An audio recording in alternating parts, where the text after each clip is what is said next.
This is rolling, so That's live here. Okay, great. Hello, everybody. Welcome this evening to our health shop. We're doing a little information on diet, getting back to the essentials, and appreciate everybody watching this tonight. We'll have this rerun on YouTube and Brighteon.com and Rumble too, if you want to look at it later. We'll get started tonight. It's pretty much it's this basic, simple stuff, but a lot of times people don't realize these things. So we're going to kind of go over them a little bit. Of course, I'm Dr. Mark here at National Health. I should probably put that out to everybody. We just celebrated our 39th anniversary on the 15th. So I've been here a long time. So a lot of time in the trenches here. So a lot of information we've gained. I probably forgot more than most people will learn. Probably forgot a lot. So anyway, but I try to keep the most important stuff. So anyway, we'll go into the essentials. We have the essential nutrients. Amino acids, again, are your proteins. We have those listed here. So there's quite a few amino acids that we have to get in the diet. Essential means that your body can't make them. You have to get them in the diet. So that's why the amino acids are listed here and the fatty acids listed here are the essential ones. The essential minerals listed, those of course you get in the diet, they're things that the body has to have to work right. If you don't get enough of those, the body can't work right. I'm sure you know what calcium is used for. I mean, any kind of bone structure at all, but many other things. The white blood cells, the white comes from calcium. So it's just so important you get calcium. And then the essential vitamins. Now the fat-soluble vitamins, is very interesting, comes from fats, believe it or not. They're fat-soluble. And so if you're getting your good essential fatty acids in a good protein-based source, usually animal sources are the best, easiest to absorb. You're going to get your oil-soluble vitamins like vitamin D.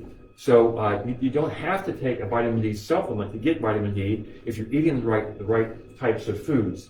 Also, the body's ability to digest and absorb is probably just as important as the actual nutrients. But many people just don't have that ability. After age 35 or 40, you start to lose the ability to produce stomach acid, and so the body starts to lose that ability. That's part of aging. If people have been doing things to the body where the liver is toxic and overloaded, you don't absorb your oils. You won't digest and absorb your oils. So even though you put things in your mouth, if you don't watch digestion and absorption, you're not going to get the benefit out of it. So it's so important to realize that these things are the essentials. What the body has to get through the diet, has to get through the digestion and absorption in there. I want to go over food combined a little bit too, again, kind of working into the understanding of about this absorption and digestion part, where proteins and fats are not digested well with starches and carbs in the same meal. Now, that's real important for several reasons. For one thing, if you eat meat and potatoes in the same meal, which that's what we do all the time, you know, any fast food thing or anything, if you eat meat and potatoes all the time, it'll just sit in the gut and just kind of go like that. And then pretty soon you have indigestion, you have bloating, you have reflux, and then pretty soon you're taking a Tums. Well, you know, you just ruined the absorption of that meal by absorbing the acid in the stomach. So it's so important to look at this. Now you can get by with it. You know, some people can get by with it, but many people it really helps their digestion and absorption to keep those foods separate. So green vegetables are okay with either one, but fruits need to be taken or eaten 2 hours away from everything else. And that's because of the fructose. Liver has a problem with fructose. It doesn't absorb it, digest it very well, or utilize it very well. So then it gums up the works for the other foods. So it's best to eat fruits, or you're going to eat fruits later, and try to stay away from the sugary ones. And another big reason for this is that when you eat proteins and fats, it raises your insulin 1.4 times, just a small bump in the body using the few carbs that come in proteins and fats. If you eat starches and carbs by themselves, it raises insulin about 4 times or 400%. That's normal. It's a pretty big bump, but that's normal. If you eat them together, it can raise it up to 70 times, 7,000% insulin increase. So you have a great big spike in insulin. Then you have, first you have the big sugar spike, then you have the great big insulin spike, then it comes down, crashes, and then you have it's up and down all day. It causes all kind of inflammation, all kind of problems with mood. That if you don't digest well, your gut-brain connection goes haywire. We have all kind of problems with the gut.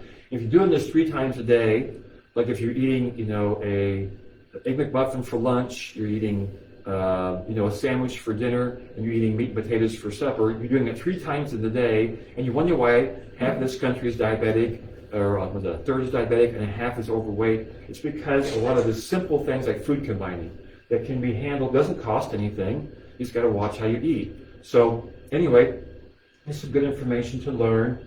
The food combining guidelines, eating your proteins 2 hours away from carbohydrates, starches, and fruits. Now, and again, it's important because, again, we have to have our essential amino acids come from the proteins. If you're not digesting and absorbing them correctly, you're not going to get the essential amino acids that you need. Same way with fats, and that's in the same group with proteins. Proteins and fats usually go together, like meats and things like that, or your proteins and fats in the same, like a steak will have fat in there, all your proteins and things. And of course, carbohydrates and starches, like potatoes, that's the other side. You want to keep those away. And fruits, again, kind of explain why. 2 hours away for fruit, no refined sugar. Refined sugars, people don't realize refined sugar, you're never meant to ever have refined sugar. It's not a food. It was never meant to be eaten. It's taken out of food context. You're not supposed to have that. But we do all the time.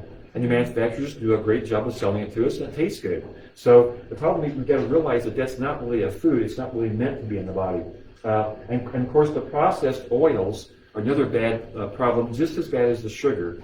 Like all these processed oils, and that's what, if you eat out in any kind of fried foods, you're going to have a processed oil there that causes a lot of trouble in the body. The cells, the membrane of the cells are made up of these oils. If they're processed, it causes all kind of issues with how the cell lives and dies. Avocados combine well with all foods except proteins and melons. Again, I kind of think avocados are good for anything, not to worry about it too much, but tomatoes again with non-starchy vegetables and proteins, and then melons, eat alone or leave alone. Melons are kind of one of those fruits, again, with the fructose, we're just going to keep it alone, keep it away from everything else. So that's enough for me for tonight. I want to just quickly too, since you're looking or watching our videos, you're kind of getting some independent news. We're a little bit different way of thinking than you may get in the mainstream, especially mainstream medical information. And so I want to just kind of quickly go over a list of some of the independent resources that I listen to. Dr. Mercola at drmercola.com. Mercola.com has a lot of good information on there. And of course now, all these independent people have been shoved off of YouTube and Facebook and Twitter and all these things because they're not complying with the mainstream thing. So you got to go to their website to get the information. GreedMed Info with Sayer G, he has a lot of good stuff on there too. The High Wire with Dale Bigtree has a lot of good information. He has a weekly report that comes out. They do a lot of good news things. Everything they talk about is backed up with research papers. It's all listed there in the work. So very good information. It's all scientifically backed up. I think that we listed the Health Ranger has a situation updates on Brighteon.com. Some of these are, he's kind of a funny, sarcastic kind of guy, but he goes over a lot of the political news and how it ties into certain things. Pretty interesting stuff there. And there's just a whole bunch of things. So if you have any questions, we have a list of those that we can give you here at Natural Health, and you can kind of do a lot of this information research on your own, especially about this vaccine thing and all this stuff going on behind the scenes there. So that's enough for me. Have a great evening. If we don't see you before, have a blessed Easter. And Dr. Chip, you're up. All right. Great. Thank you. So already a lot of good information. Okay. So Dr. Mark kind of talked about more of the foods, food combining rule, all of that. I'm going to take a little different spin. I'm going to talk about kind of the nervous system and how it relates to our digestion being very essential for us. And so again, our autonomic nervous system is the involuntary nervous system that regulates everything that we are not consciously aware of. So take, for instance, your breathing. Now, just because I said breathing, now you're voluntarily trying to breathe, but most of the day you are not trying to do that at all. The same thing goes with digestion. We don't think about how to digest our foods. We don't really know how it all works, but we know that the body's doing it in a very good systemic way to where we don't have to worry about it being a part of it. So that's what the autonomic nervous system is about, is that if it's doing well, if it's going well, then our body is able to function properly. And so we'll kind of talk about a little bit more about that. So the autonomic nervous system has two different categories. One being the sympathetic nervous system. This is more of your fight or flight system. We've talked about this plenty of times here. And then the parasympathetic system, again, is more of your rest and digest. And so I put a little tiger here. And so what I wanted to display here is that if you were getting chased by a tiger, or if a tiger was kind of in the room with you, would you feel safe enough to just have a nice meal, knowing that, you know, a tiger could be be his next meal? And so what we're saying here is that when we are in this kind of category or this system here, or if it's firing too much, then we're not able to digest our foods properly. And so again, that is very essential to where we need to balance out our autonomic nervous system so that both systems are working efficiently and properly. And again, that's kind of more of the rest and digest. Person's kind of relaxing there. So I wanted to kind of illustrate too, again, Dr. Mark kind of explained more of the fast food, how, you know, again, there's a lot of processed, sugary foods there. And again, that's not so great either. But again, the word fast, again, we are really in a fast-paced society. We kind of don't really take time to kind of relax and just, you know, eat our foods or anything like that. And the autonomic nervous system plays a very big, important role in how we are digesting our foods.